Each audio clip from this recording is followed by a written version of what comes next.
नमस्कारम। मैं कृष्ण कुमार शर्मा, सहायक प्रोफेसर संस्कृत, आप सभी का एक बार पुनः स्वागत करता हूं। हम अभी महाकवि भर्तृहरि द्वारा रचित नीति शतकम का अध्ययन कर रहे हैं। अभी नवम पद्य है। आप सभी, जब मैं पढ़ूंगा और आपको बताऊंगा, तब आप इसमें पूरी तरह से ध्यान देंगे। विशेष रूप से जब मैं पद्य को बोलूँगा तब आप देखिए, क्योंकि मैं संधि विच्छेद करके बोलूँगा। ठीक है, तो हम शुरू करते हैं। यदा किंचित क्यो अहम द्वीप इव मदांध संभवम तदा सर्वज्ञो अस्मीति अभवत अवलिप्तम मम मनः। यदा किंचित किंचित बुद्धजन सकाशात् अवगतम तदा मूर्खो अस्मीति ज्वर इव मदो में व्यपगतः। फिर ध्यान से सुनिए। यदा किंचित क्यो अहम द्वीप इव मदांध संभवम तदा सर्वज्ञो अस्मीति अभवत् अवलिप्तम मम मनः। यदा किंचित किंचित बुद्धजन सकाशात् अवगतम तदा मूर्खो अस्मीति ज्वर इव मदो में व्यपगतः। इस पद्य में यह बताया गया है कि जब किसी व्यक्ति को अधूरा ज्ञान होता है, बिल्कुल ही कम ज्ञान होता है, तब वह ज़्यादा इतराता है। और जो वास्तव में ज्ञानी लोग होते हैं, जो विद्वान होते हैं, वे कभी घमंड नहीं करते हैं। इसी से संबंधित यह पद्य है। तो अन्वय देखते हैं हम इसका। अहम यदा किंचित ज्ञः, अहम अर्थात मैं, यदा जब, किंचित ज्ञ है, किंचित यानी कुछ, ज्ञ जानना, ज्ञ माने जानने वाला। जब मैं कुछ जानता था, बिल्कुल थोड़ा सा, किंचित मात्र, तब मेरी क्या स्थिति थी? द्वीप इव, द्वीप अर्थात हाथी, गज, इव समान, हाथी की तरह, मदांध, मद से अंधा, मदांध, गर्व से अंधा, घमंड से अंधा, सम अभवम था। जब मैं अल्पज्ञ था, थोड़ा बहुत ही जानता था, तब मैं कैसा रहता था? हाथी के समान, घमंड से, मदमस्त हाथी के समान मैं घमंड से अंधा हो गया था। तदा, और क्या सोचता था तब? तदा तब, सर्वज्ञ है अस्मि, सब कुछ जानता हूँ, अस्मि हूँ, इति, मैं सब कुछ जानता हूँ। मम है मन अवलिप्तम अभवत्, मम मेरा, मन मन, अवलिप्तम अभवत् घमंड से युक्त हो गया था। जब मैं थोड़ा सा ही जानता था, तब मैं हाथी के समान मद से अंधा हो गया था। और तब क्या सोचता था? सब कुछ जानता हूँ मैं, और ऐसा सोच करके मैं घमंड से युक्त हो गया था। किंतु यदा जब बुद्धजन सकाशात, बुद्धजन विद्वान लोग, सकाशात सानिध्य के कारण, विद्वान लोगों के साथ के कारण, विद्वान लोगों के साथ रहने से, किंचित किंचित थोड़ा थोड़ा, अवगतम कुछ जाना, कुछ ज्ञान प्राप्त हुआ। जब मैं कुछ नहीं जानता था, अल्पज्ञ था, तब मैं हाथी के समान घमंड में रहता था और सोचता था सब कुछ मैं ही जानता हूँ। और यदा जब विद्वान लोगों के संपर्क से किंचित किंचित अवगतम, कुछ कुछ ज्ञान प्राप्त हुआ, ज़्यादा नहीं, बस थोड़ा सा ही ज्ञान प्राप्त हुआ। अवगतम तदा तदा तब मूर्ख अस्मि इति, मूर्ख हूँ इति, ऐसा मैं, मेरी क्या स्थिति हो गई? जब मैं विद्वानों के संपर्क में आया और कुछ कुछ जाना, तब क्या महसूस हुआ मेरे को? कैसा प्रतीत हुआ? कैसा ज्ञान प्राप्त हुआ? कैसा समझा? मूर्खो अस्मीति, मैं तो मूर्ख हूँ। मे मदः ज्वर इव व्यपगतः, और मे मदः, मेरा घमंड। मे की जगह मम का भी प्रयोग किया जा सकता है, यह भी अस्मद की षष्ठी विभक्ति का ही है। मे मदः, मेरा घमंड, ज्वर इव व्यपगतः, बुखार की तरह उतर गया। एक बार फिर पूरे श्लोक का अर्थ बता रहा हूँ कि जब मैं कुछ ही जानता था, बिल्कुल नाम मात्र का ही जानता था, अल्पज्ञ था, तब मैं घमंडी, तब मदमस्त हाथी के समान मैं घमंडी हो गया था और ये सोचता था कि सब कुछ मैं ही जानता हूँ। और जब मैं विद्वानों के संपर्क में आया और कुछ कुछ ज्ञान प्राप्त हुआ, तब मेरे को पता चला कि मैं तो मूर्ख हूँ और मेरा घमंड बुखार की तरह, ज्वर की तरह उतर गया। समझ में आ गया?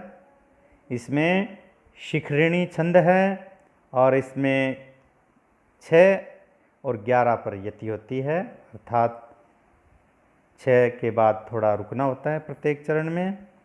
और इसमें उपमा अलंकार का सुंदर प्रयोग है और प्रसाद गुण हर जगह महाकवि भर्तृहरि के काव्य में मिलता ही है।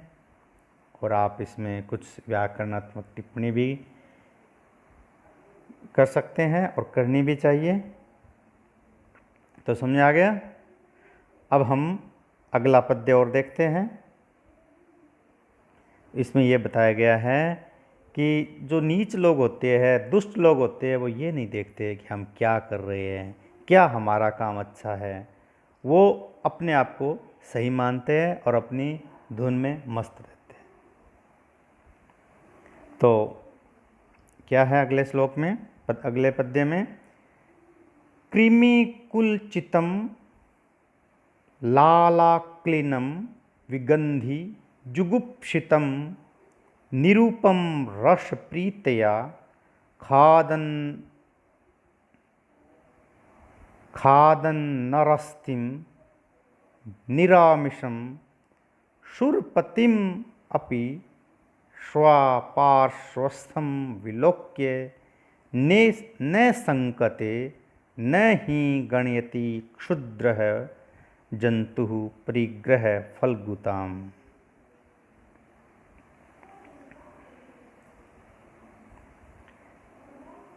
देखिए, इसका अन्वय देखते हैं। इसमें कुत्ते के उदाहरण के माध्यम से बताया गया है। इसमें माध्यम कुत्ते को बनाया गया है, जबकि वास्तव में इसका उद्देश्य है, कवि का उद्देश्य है, इस पद्य का उद्देश्य है दुष्ट लोगों की प्रकृति के बारे में बताना। तो क्या है? श्वा, श्वा अर्थात कुत्ता। कृमिकुलचितं, कृमिकुलचितं अर्थात कीड़ों के समूह से व्याप्त, विगंधी दुर्गंध युक्त, जुगुप्सितम निंदित, निरामिषम मांस से रहित, लाल अक्लिनम लार से युक्त, नरास्थि मनुष्य की हड्डी, निरूपम रस प्रीतया अनुपम आनंद की प्रेरणा से, अनुपम आनंद से युक्त, खादन खाता हुआ, पार्श्वस्थम पास में स्थित, सुरपतिमपि इंद्र को भी विलोक्य देख करके न संकते शंका नहीं करता है। कुत्ते के बारे में बताया गया है कि कुत्ता क्या करता है कि एक कोई हड्डी है और वो हड्डी कैसी है, कृमि कुलचितम, जो एकदम उसमें कीड़े लगे हुए हैं। एकदम कीड़े लगने का मतलब है वो बहुत ही खराब हो चुकी है और वो त्याज्य होती है, त्यागने योग्य होती है।